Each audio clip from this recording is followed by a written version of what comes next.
Thank you for joining us in This Week in Turkey. I am Murat, Türsan. Tonight, President Erdogan visits Qatar and floats the Chinese model for the economy. Turkish Bar Association has a new president, and Istanbul Mayor Imamoğlu's potential presidential aspirations remain vague. My guest tonight will be Middle East geopolitics subject matter expert, Dr. Birol Başkan. Our main story tonight, President Erdogan continues his efforts to mend relations with the Gulf nations as he allegedly floats a meeting with Mohammed bin Salman, the infamous Crown Prince of Saudi Arabia, also known as MBS, has been at serious odds with Turkey. While Qatar has been a longtime friend of Erdogan administration, Saudis are anything but. This, of course, is coming after Crown Prince of Abu Dhabi, Prince Al Nahyan's visit to Ankara 2 weeks ago, notable as President Erdogan and the Emiratis weren't exactly seeing eye to eye either. All speculation as to what is prompting President Erdogan's newfound role as a peacemaker aside, it appears that we are experiencing a new chapter in Middle Eastern geopolitics and balances of power. President Erdogan visited Qatar on Tuesday as he continues the efforts to strengthen relations with the Gulf countries. President Erdogan held a press conference at the airport prior to his departure on Monday, where he reminded that Turkey and Qatar have signed 69 individual bilateral agreements to date and remarked, "We will strengthen our relations with Qatar and sign new agreements."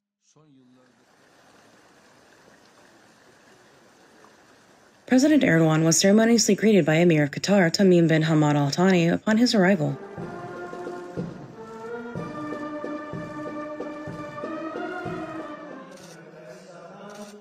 After the ceremonies, the two leaders sat down for a press conference before heading into a closed-door meeting that lasted approximately 2 hours.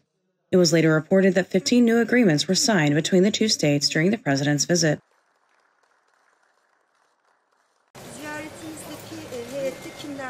The visit came a day after Foreign Minister Mevlut Çavuşoğlu's meeting with his Qatari counterpart, Abdulrahman bin Jassim Al Thani.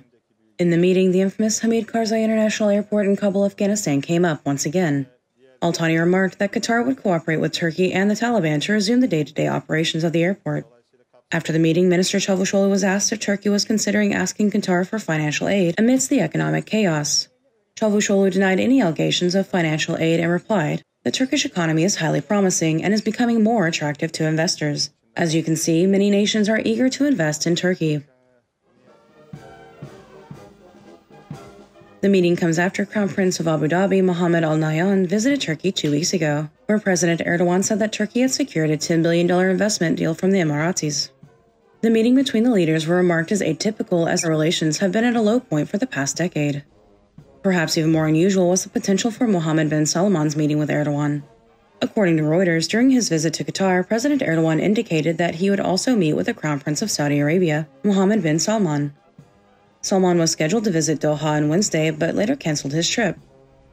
An unnamed Turkish official commented that the visit coinciding was purely coincidental, but was later quoted as saying, "But it is possible for this meeting to take place at a near date when schedules align." Joining me now is Dr. Birol Başkan, an expert on the subject matter. Dr. Başkan, thank you for joining us. I thank you.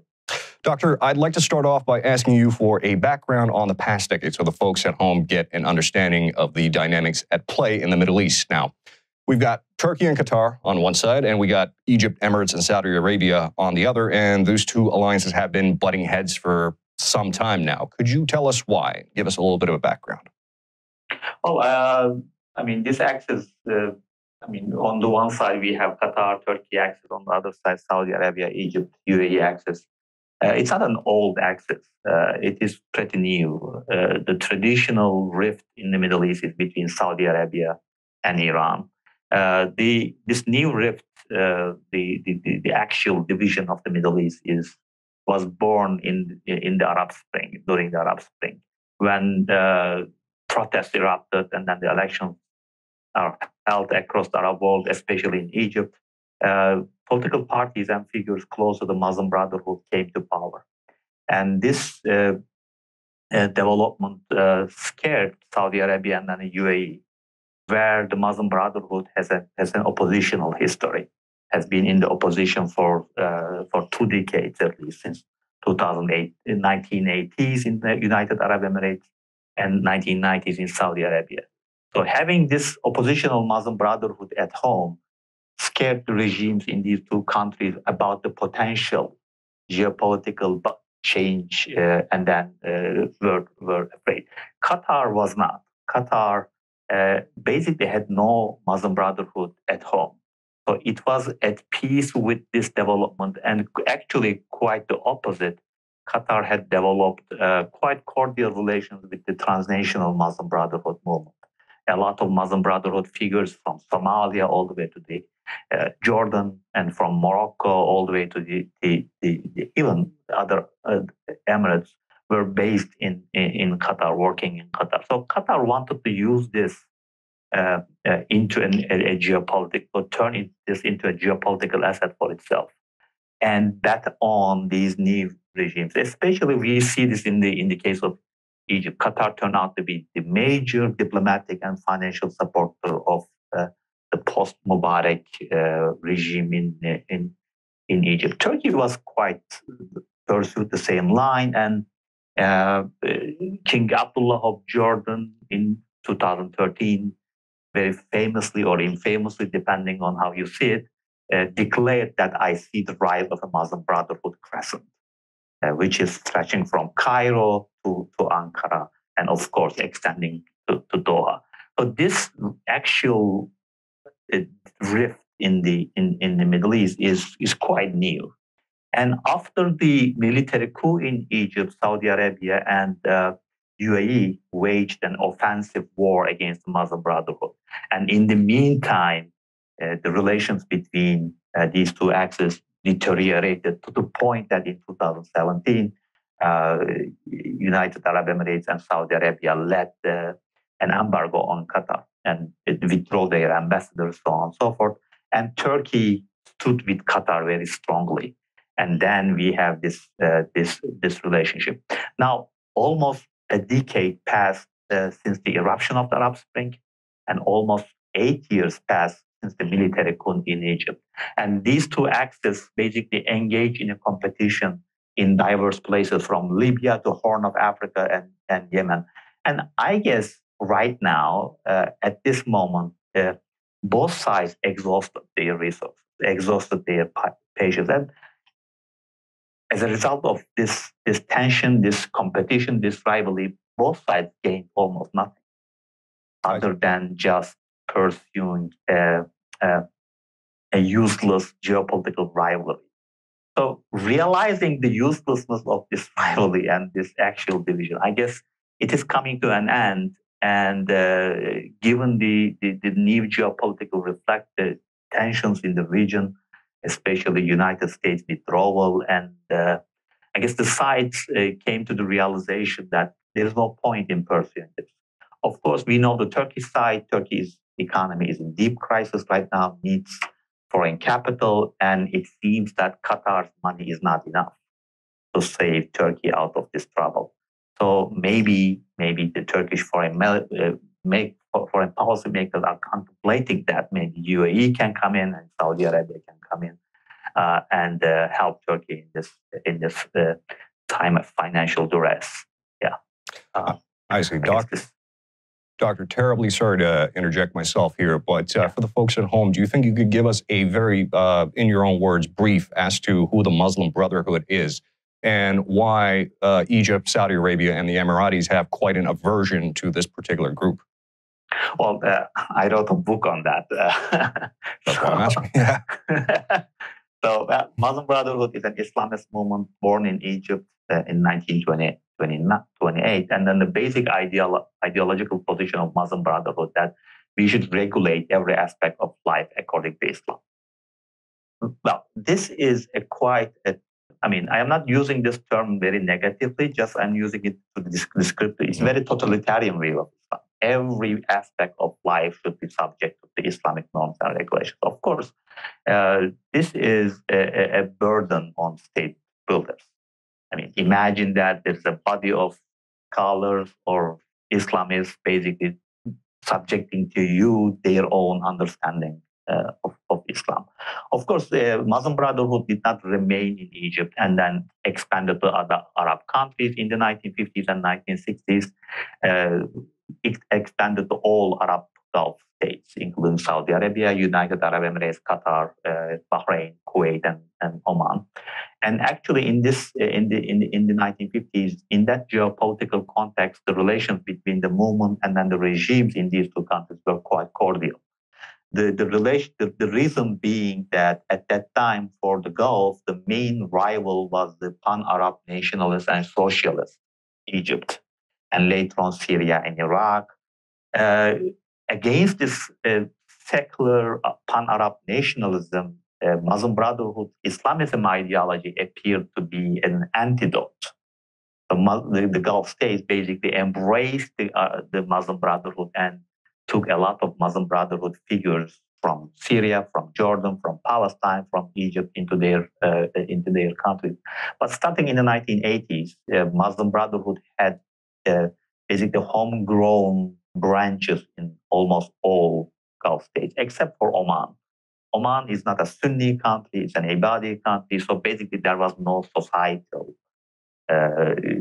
background in which it could penetrate. And then the state is also Ibadi, it's not really friendly to the an Islamist Sunni movement, so it could not really penetrate into the Oman. But in others, it made quite a penetration into the society.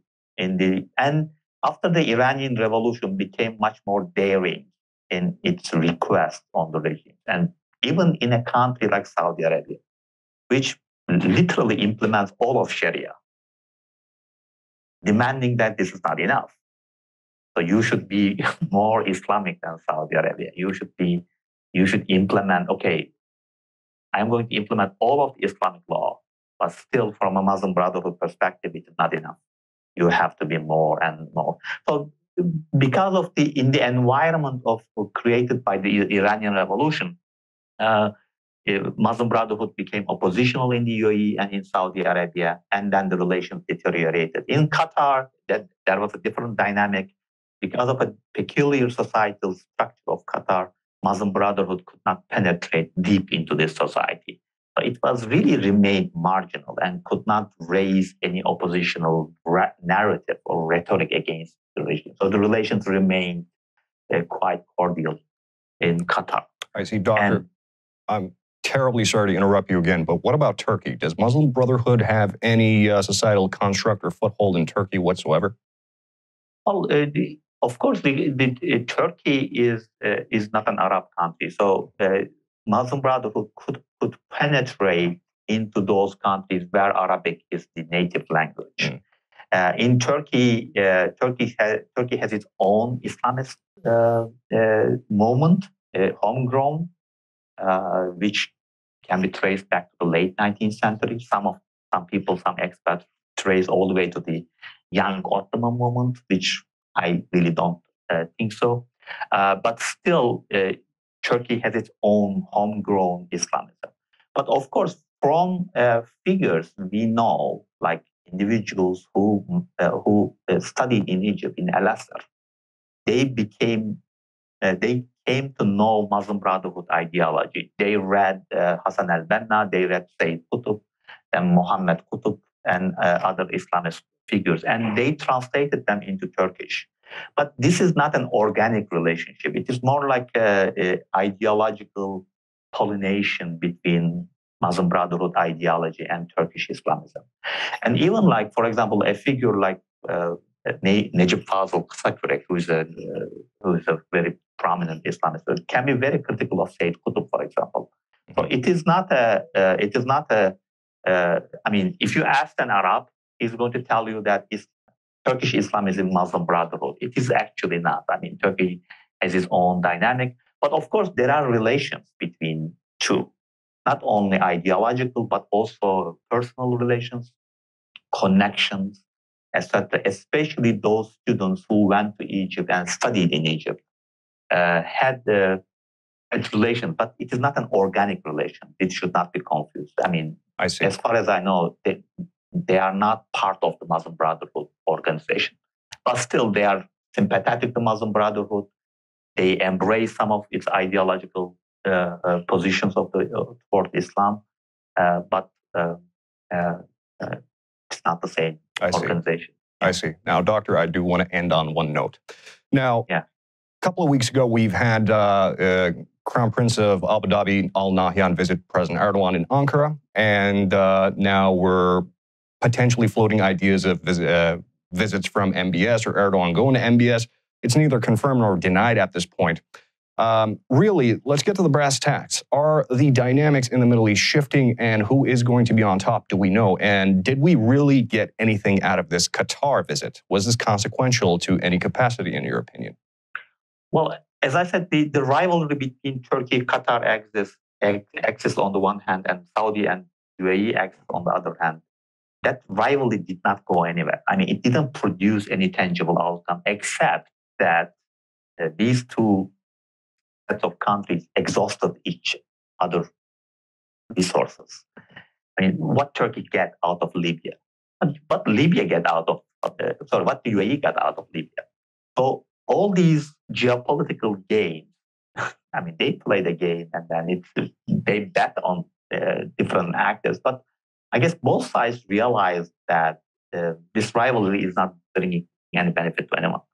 So it would end anytime soon. So after the Trump administration ended and Biden came and with a new,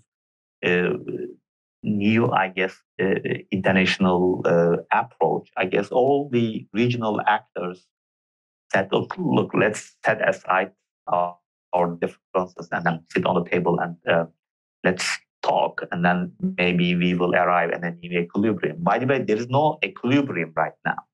I mean, still we are in the Arab Spring age where Turkey, Qatar had still good relations, much better relations than Turkey, UAE.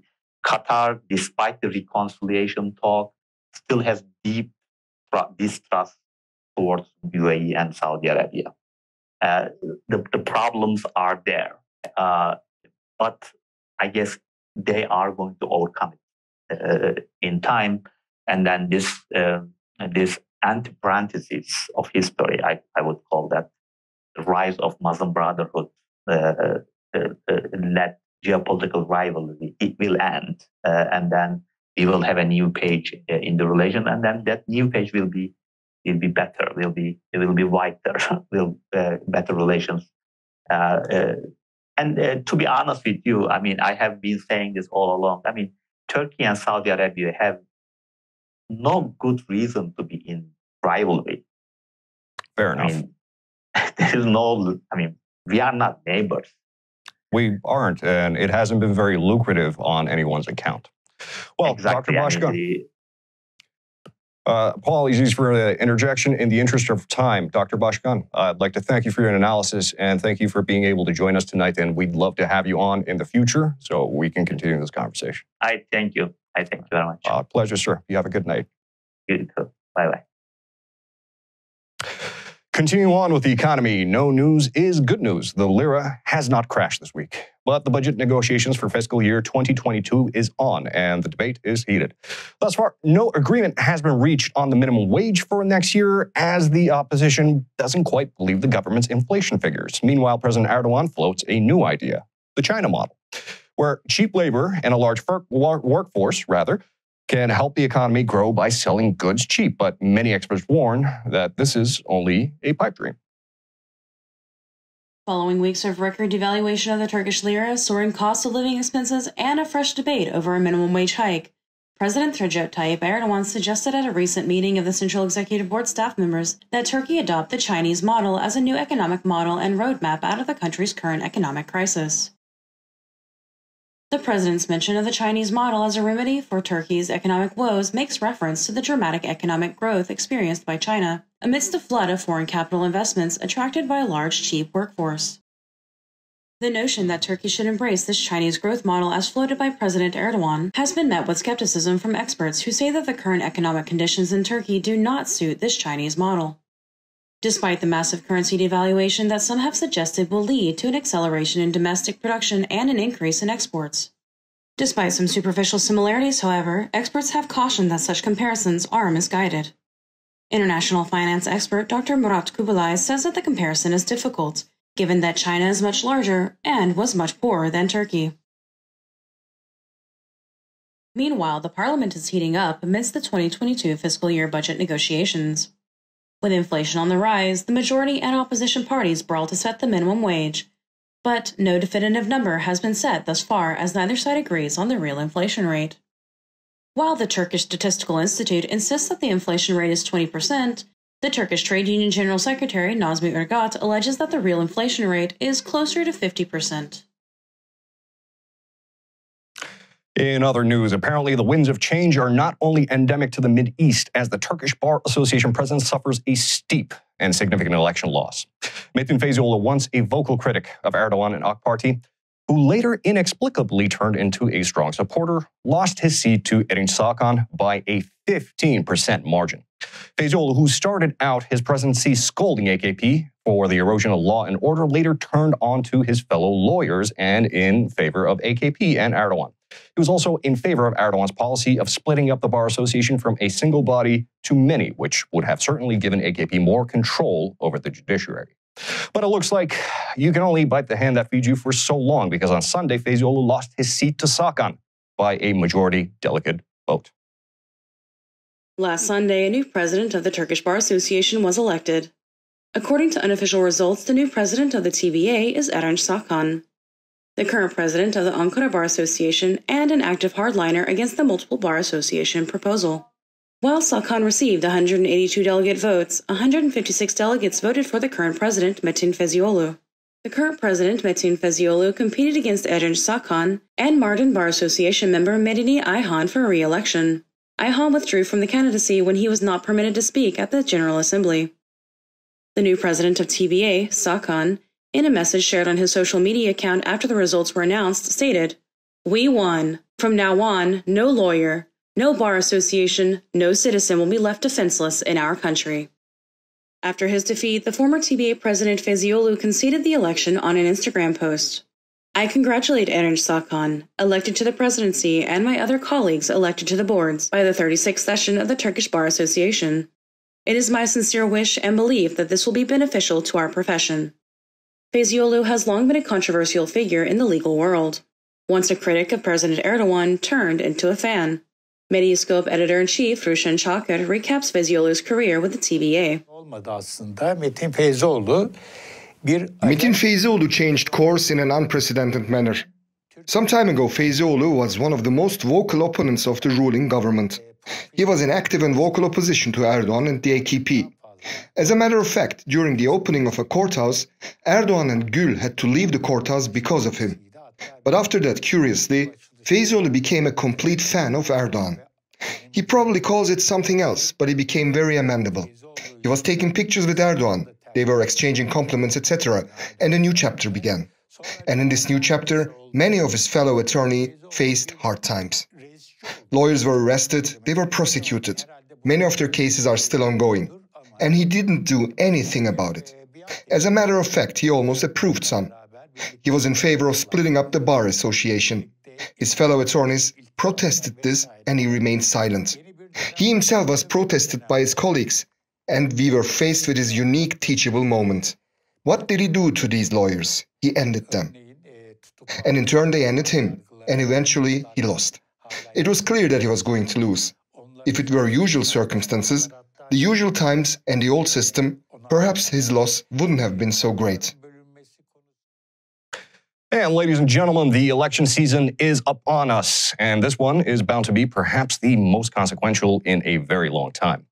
But as of yet, there is no clear candidate on either side. Convention would indicate that President Erdogan will run for re-election on the AKP's ticket, but even that is up in the air. But perhaps what is even less well-defined is, should Erdogan run, who is he going to face now? The smart money is on the most popular candidates, namely İmamoğlu, Yavaş, Kılıçdaroğlu, Akşener, 3 from CHP, 1 from E-Party. But when it comes to popularity, polls don't always agree, where a conservative polling company has President Erdogan beating every candidate by 30 points. Others have him handily losing against every single candidate. So that doesn't really clarify much either, but Istanbul Mayor Imamoğlu spoke to Reuters and was asked if he had any presidential aspirations. As a highly popular candidate, the question isn't exactly out of left field, but Imamoğlu neither confirmed nor denied. Though the presidential election is more than a year away, the race is already heating up. Though it is fairly certain that President Erdogan will run on the AK party ticket for re-election, it is uncertain who he will face on the opposition side. Current projected frontrunners for the opposition candidate are Istanbul Mayor Ekrem İmamoğlu from CHP, Ankara Mayor Mansur Yavaş from CHP, CHP Chair Kemal Kılıçdaroğlu, and İYİ Party Chair Meral Akşener, though she remarked last September that she would not run for the seat. Though all potential candidates are known to be very popular, not every poll agrees. Sosyal Research, a conservative polling company close to AKP, released their latest polling. According to Sosyal, President Erdogan leads by a 41% landslide, whereas both İmamoğlu and Yavaş get 10% each, followed by Akşener at 7%, and Kılıçdaroğlu ranking dead last at 6%. Though Sosyal's polling is favorable for President Erdogan, there is a significant margin between Sosyal and other polls. Poll aggregate, Europe Elects, puts President Erdogan at 39% against Mansur Yavaş's 60%, Erdogan at 43% against İmamoğlu's 56%, Erdogan at 45% against Akşener's 55%, and 47% against Kılıçdaroğlu's 52%. According to Europe Elects, Erdogan could suffer a loss against every single opposition candidate come 2023, which only leaves the question of who the opposition candidate will be. A name that comes up often is Ekrem İmamoğlu. Since taking office in 2019, İmamoğlu has enjoyed high popularity in Istanbul, instituting social and environmental programs. İmamoğlu spoke to Reuters this week about his presidential aspirations and stated his only interest was serving his city. I know that change can only come from our success in local governance. Right now, there is a movement that is outside of conventional politics. The coalitions between the National Alliance and other parties will determine the next decade of this country. I believe the correct decision for a candidate will be made by party leaders when the day comes. That's it for us in This Week in Turkey. I have been Murat Türsan, and thank you for joining us. Türkiye'nin sivil, bağımsız, özgür ve çoğulcu bir medya ortamına ihtiyacı var. Medyascope, 20 Ağustos 2015'te bu ihtiyacı karşılamak üzere yola çıktı. Ama yolumuz uzun. Bu yolculukta bize Patreon veya YouTube'un katıl butonu üzerinden katkıda bulunabilirsiniz. Destek verin, sizinle güçlenelim.